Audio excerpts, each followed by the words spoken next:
corps de pompiers entre Sierre et le Bas-Valais, c'est-à-dire Montais. Le 118, v'là les pompiers, 29 minutes et 55 secondes en compagnie de Jean-Étienne Allet et de ses soldats du feu, appelés communément pompiers.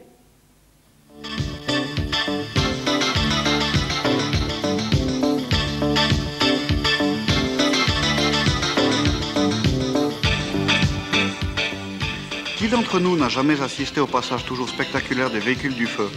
Dans l'image de bien des gens, les gros camions rouges sont associés à l'incendie. En fait, l'organisation et les missions des sapeurs-pompiers sont assez méconnues auprès du public. Canal 9 s'est infiltré dans différents corps pour mener l'enquête.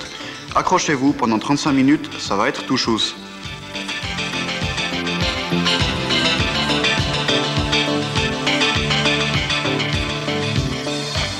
Les 8253 pompiers que compte notre canton sont répartis en 3 associations, Haut-Valais, Valais central et Bas-Valais.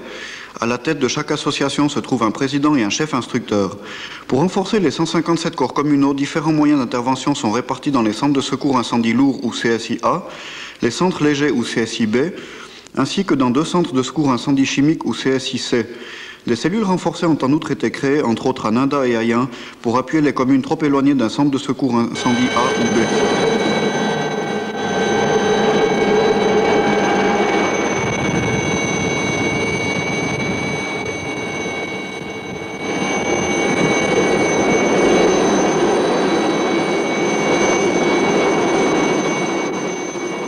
La mission des sapeurs-pompiers aujourd'hui, c'est un peu polyvalent.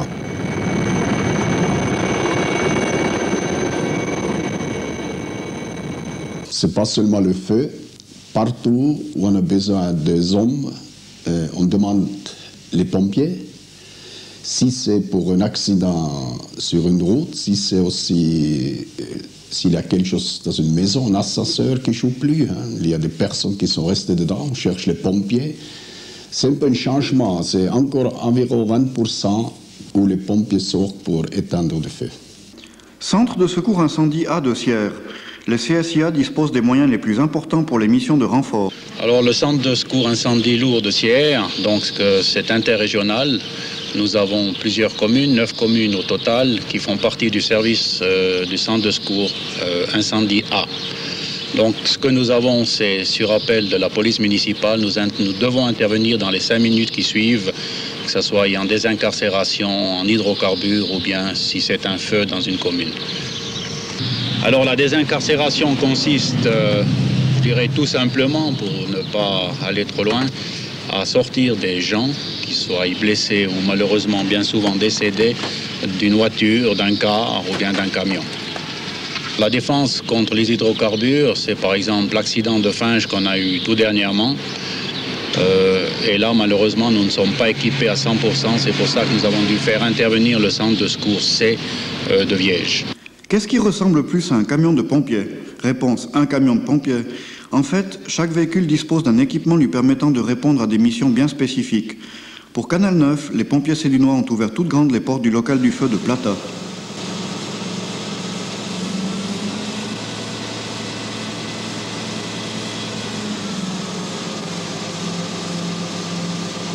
Bien, nous nous trouvons actuellement devant notre camion échelle automobile. Le but de ce véhicule est d'intervenir pour le sauvetage et l'extinction. Nous pouvons intervenir jusqu'à une hauteur de 30 mètres.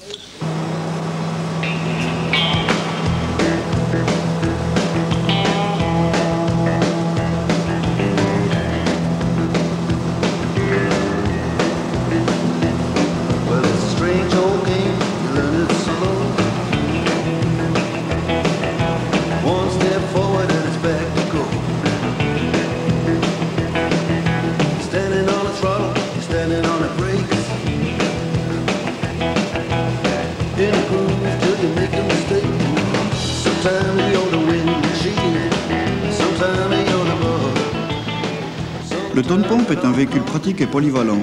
Il emporte non seulement les moyens d'extinction, à savoir de l'eau et de la mousse, mais également une pompe très puissante et un outillage très complet qui lui permet de faire face à la plupart des problèmes courants. Nous trouvons toutes les pièces de raccordement qui sont les divisions. On trouve au-dessus des réductions pour effectuer des rideaux d'eau, des lances, nous trouvons des réserves de tuyaux avec un dévidoir de 75 mm pour le transport d'eau et l'alimentation du véhicule. À l'étage supérieur, des tuyaux de 20 mètres de diamètre 55 pour la pénétration dans les bâtiments. Différents extincteurs à poudre, également des mélangeurs à distance pour effectuer de la mousse. À l'arrière de la cabine, nous trouvons 6 appareils à air comprimé. Nous sommes totalement indépendants dans la fumée. Durée d'intervention avec les appareils, environ de 30 à 40 minutes selon les efforts.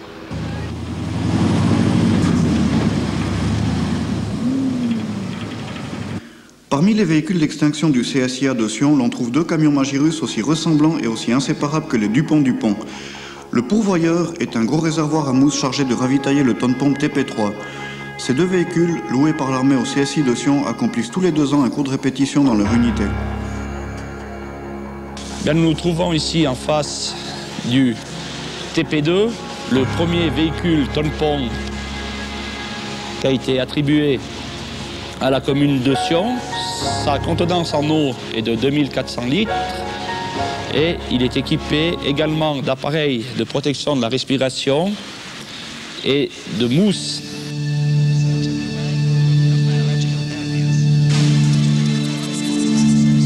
Lors d'un accident grave de la circulation, chaque minute gagnée augmente les chances de survie des patients.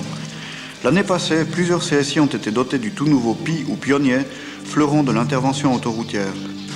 3 tonnes et demie, 230 chevaux, ce véhicule dépasse allègrement les 150 km/h.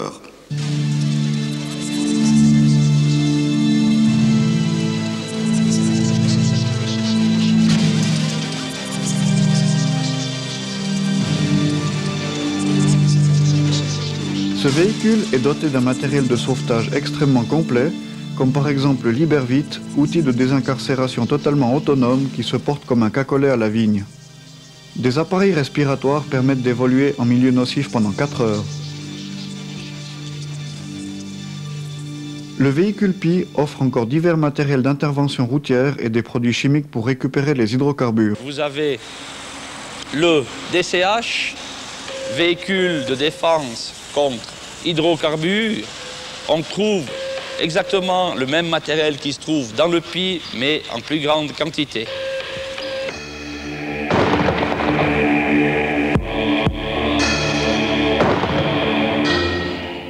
Lors de certains accidents chimiques, les moyens conventionnels des sapeurs-pompiers ne suffisent plus à rétablir la situation. On fait alors appel au centre de secours incendie chimique.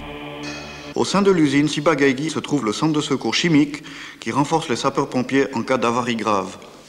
Notre service est appelé à intervenir en cas d'accident de transport, d'avarie dans des installations fixes, des entreprises ou autres qui pourraient survenir dans un territoire qui se développe depuis Saint-Gingolf jusqu'aux environs de Sierre.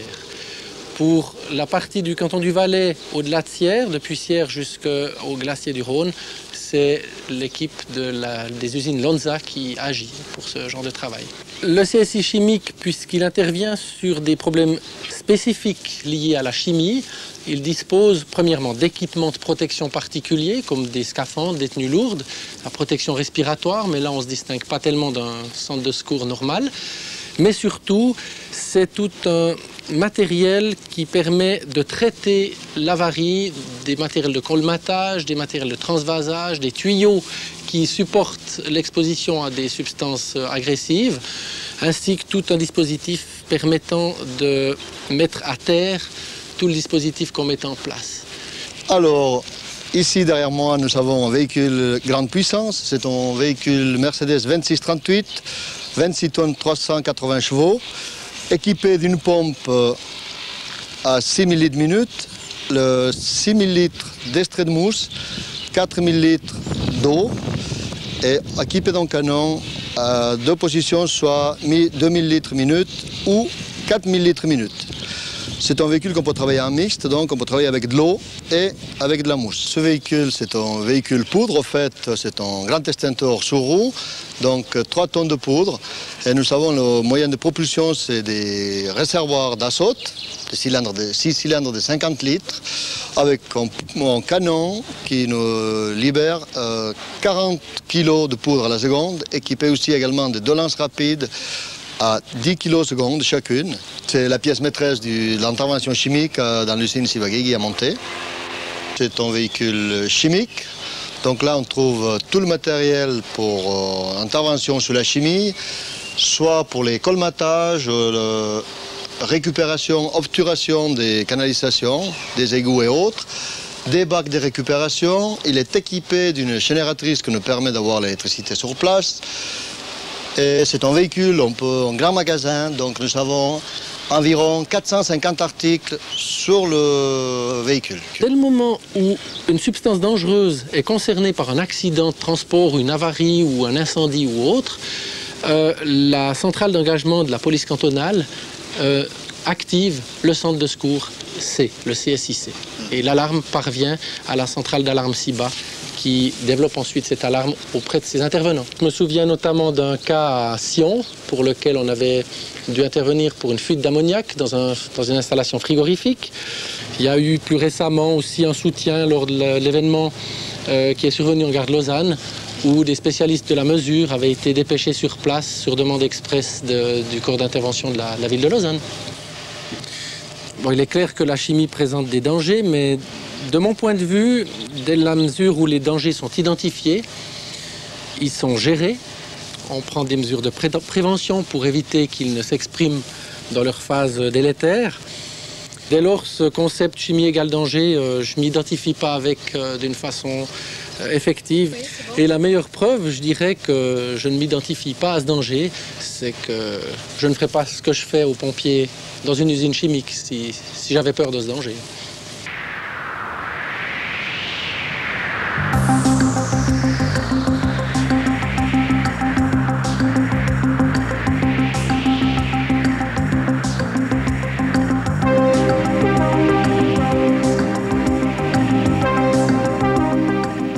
Aéroport de Sion. Moitié civil, moitié militaire, il enregistre chaque année 65 000 mouvements d'avions civils, plus 10 000 mouvements militaires. Nous avons rencontré les anges gardiens du tarmac sédunois qui vous ont concocté une petite surprise de leur crue.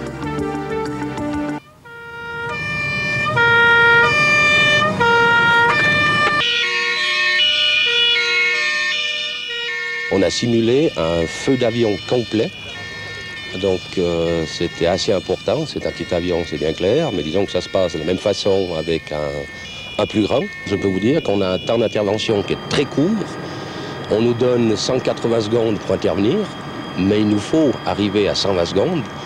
Alors c'est vraiment très rapide et on doit vraiment faire le maximum pour intervenir dans ce temps-là.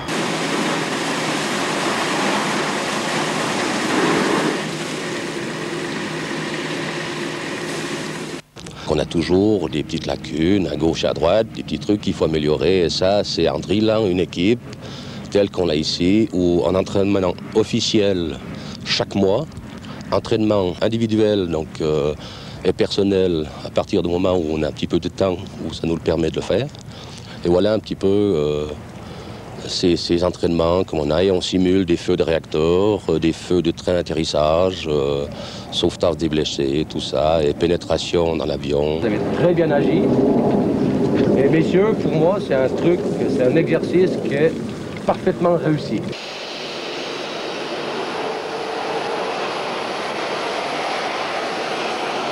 Quand il y a un gros porteur qui arrive, on a, pendant les Eurofaem, on a les militaires qui sont là pour donner un coup de main en renfort.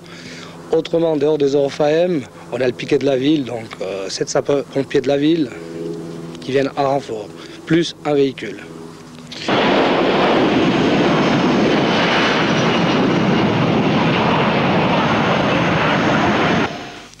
En matière de prévention incendie, il n'est pas nécessaire d'être une grande personne pour réaliser les dangers liés au feu. Une enseignante sédunoise et sa stagiaire ont organisé une sortie très particulière à l'intention de leurs élèves. Dans le cadre de l'enseignement de l'environnement, il y a un chapitre qui traite de l'activité humaine Et tous les enfants de 6-7 ans désirent plus tard être agents de police, pompiers, infirmières, maîtresses d'école. Et nous avons choisi d'étudier les pompiers. Cette activité s'est déroulée durant 1 mois. Nous avons eu la chance de faire une visite à la caserne des pompiers. On a été très bien accueillis. Et en premier, on nous a visionné un film sur la prévention. Ce film a vivement intéressé les enfants. Ça leur a beaucoup plu. Ensuite, on a visité le reste de la caserne des pompiers. On a pu voir tout l'équipement du pompier. Les enfants ont pu essayer un casque. Et ils ont pu essayer de tenir une lance à eau. Ils ont été très contents. Et ensuite, on a visité le véhicule. Ils ont pu rentrer dans le véhicule, visiter. Il ne faut jamais mettre, par exemple, un tissu sur une lampe allumée. Ça peut faire du feu. Il ne faut jamais fumer au lit. Si on a un incendie, on doit appeler les pompiers pour qu'ils viennent le plus vite possible. Et puis on doit dire notre nom, notre prénom, où on habite, et puis notre numéro de téléphone. On fume des cigarettes au chocolat. Diane, est-ce que tu sais le numéro des pompiers? C'est 118. À la fin de toutes ces explications, chaque enfant a établi un dossier qu'il a apporté chez ses parents pour le consulter. Et je pense que dans toutes les maisons, on a pu aussi voir comment se passait la prévention du feu. Et que même si on avait 6 ans, on pouvait comprendre bien des choses. Il y a 18 ans en arrière, notre ancien commandant Henri Callot a mis tout ceci en œuvre. J'ai repris également le flambeau, donc chaque année on a 2 semaines de cours en 4e primaire, que ce soit les écoles de langue française et de langue allemande. Et je dois dire qu'avec le nombre de sinistres qu'on a actuellement en Sierre, je crois quand même que cette prévention dans les écoles a porté ses fruits. Les cadets, garde à vous, vite!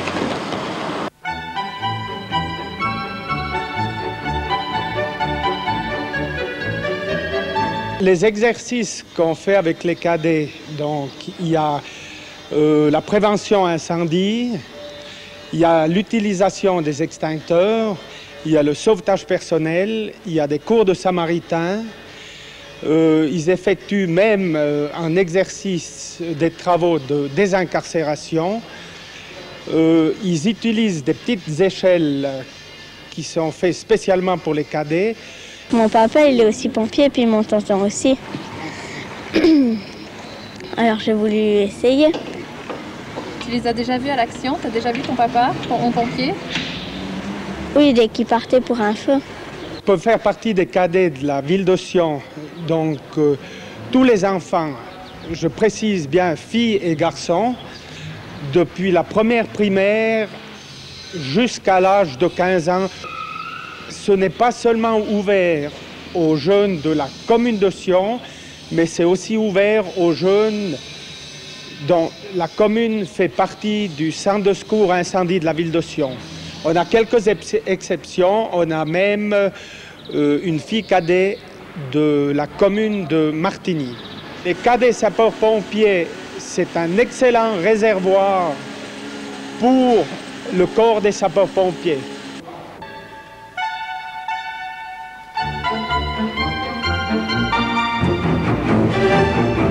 Pour s'inscrire, il faut téléphoner au centre du feu de la ville de Sion, au 24 15 62. Mais il y a un petit problème, nous sommes limités à 25 cadets. À l'heure actuelle, il y a une liste d'attente de 5 cadets.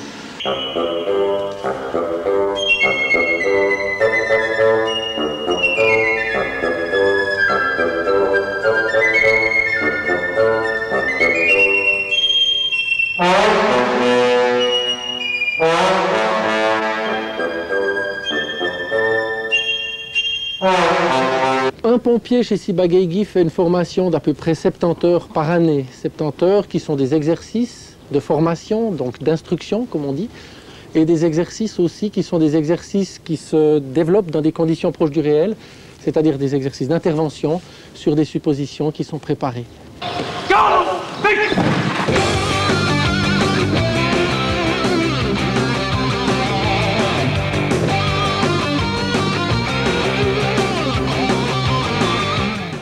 Nous avons différents cours. Tout d'abord, un rapport d'incorporation qui dure 3 jours. c'est donc des recrues qui se forment. Ensuite, un cours de cadre, c'est donc déjà des sous-officiers qui font un cours de cadre, que ce soit au printemps, en automne ou bien des cours de gaz, par exemple, des cours spécifiques sur certains véhicules. Ensuite, le cours de compagnie, c'est donc l'ensemble de la compagnie. On a donc un cours au printemps et un cours en automne avec tous les sapeurs et sapeuses.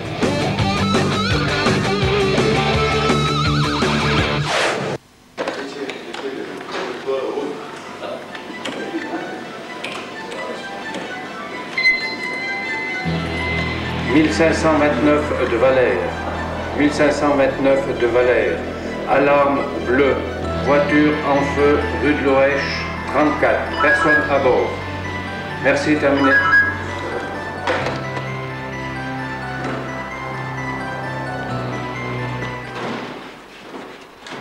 En cas d'alarme, c'est la réception de 118. Ça vient ici sur la police communale à Sion, ça vient à la police communale de Sierre, Martigny, Monté.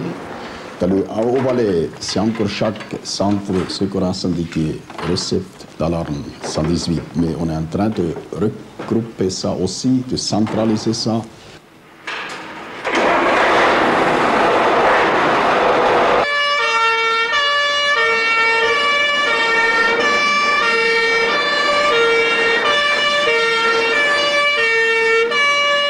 Compris, départ, TPA. Merci, terminé.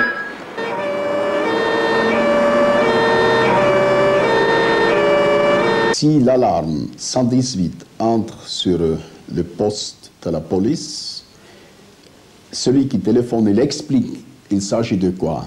Et puis comme ça, celui qui donne, ou bien qui l'alarme, le commandant, il peut tout de suite dire, alors c'est une alarme rouge. Et puis avec cette alarme rouge, le commandant, il sait tout de suite les véhicules, les moyens qu'il doit prendre pour éteindre le feu. On a fait ça pour simplifier l'alarme et pour être plus efficace. Parce que là, c'est les minutes qui comptent. Nous n'avons aucune permanence, simplement un service de piquet qui est du vendredi soir à 18h jusqu'au lundi matin à 7h. Il y a un responsable du service de piquet plus 3 hommes. Et autrement, on a une série d'hommes qui sont équipés de bip, de radio, et qui sont donc en alerte jour et nuit, donc en plus du téléphone également. L'intervention des sapeurs-pompiers, c'est les communes qui payent. Ça veut dire, sur le territoire, la commune est responsable pour ça. Celui qui a fait ou bien qui a provoqué un accident ou bien un feu qu'on peut donner on peut revenir sur cette personne. Mais normalement, c'est la commune.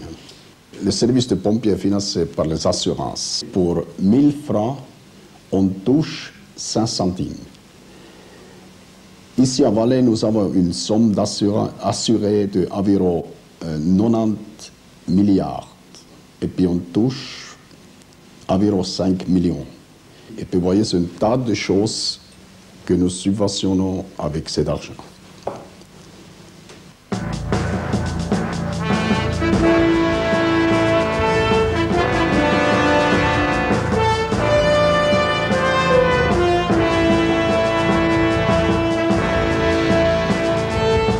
En automne dernier, le Conseil d'État a fait un projet pour la révision de la loi sur la protection du feu et des dégâts naturels. Il y avait 2 choses nouvelles dans cette loi. La première, c'était l'augmentation des taxes, qui était considérable en pourcentage. Et la deuxième, c'était l'obligation de servir, ce qui veut dire que tous les hommes et les femmes doivent soit participer dans l'effectif des sapeurs-pompiers, soit, dans le cas contraire, payer une taxe. Vous savez, dans la Constitution fédérale, on demande l'obligation, l'égalité femmes et hommes. Et puis à cause de ça, on était obligé de mettre aussi cette égalité dans la loi du service du feu. Moi, je ne remets pas en question le fond de la loi. Ce que je remets en question, ce sont 2-3 articles, notamment l'obligation de servir, car sous le couvert de l'égalité, on a profité d'introduire une taxe qui rapporterait à l'État plus d'1 million. Et ce n'est pas que les femmes de ce canton ne veulent pas participer, mais pour leur demander des taxes, dans l'égalité, il faut aussi leur donner les mêmes chances au niveau professionnel et au niveau salaire. Puis il y a aussi un autre article qui était l'article 22 où il n'était pas mentionné que les femmes avaient les mêmes chances d'incorporation que les hommes. J'engagerai autant facilement une femme qu'un homme. Je rappelle simplement qu'il faut avoir un certain physique. Mais avec le travail que fait notre pompière, la seule d'ailleurs de Sierre, je crois que les jugements ont bien tourné ici à Sierre. Mais moi je pense que les femmes sont autant aptes que les hommes à faire ce job.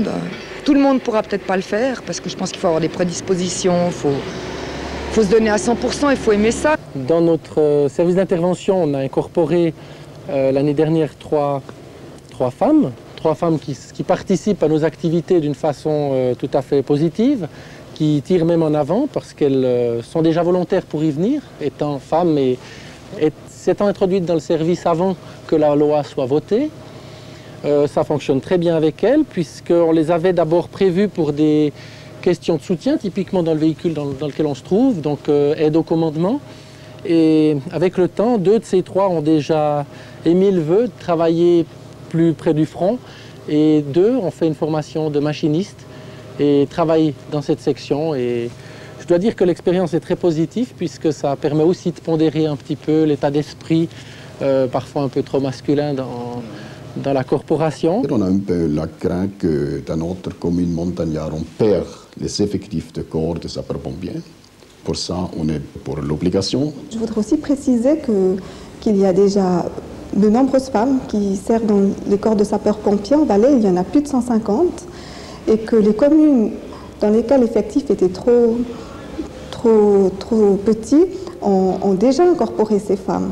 Je pense que les femmes, il faudrait leur laisser le volontariat, il faut être fait pour ça, il faut avoir un certain goût, et puis, mais je ne pense pas que ce soit les lois qui amèneront les femmes au service du feu. Ça donne une votation populaire dans notre canton, et puis dans notre service, on accepte la décision politique et puis on continue à travailler.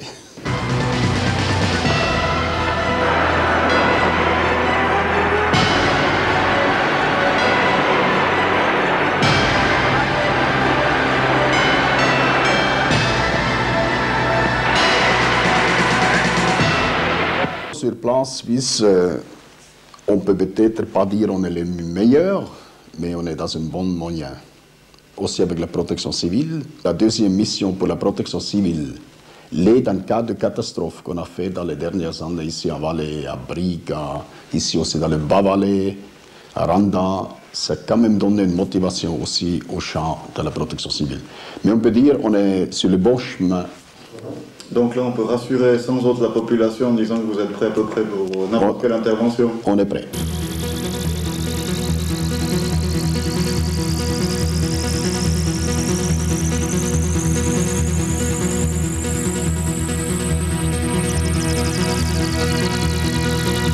Thank you.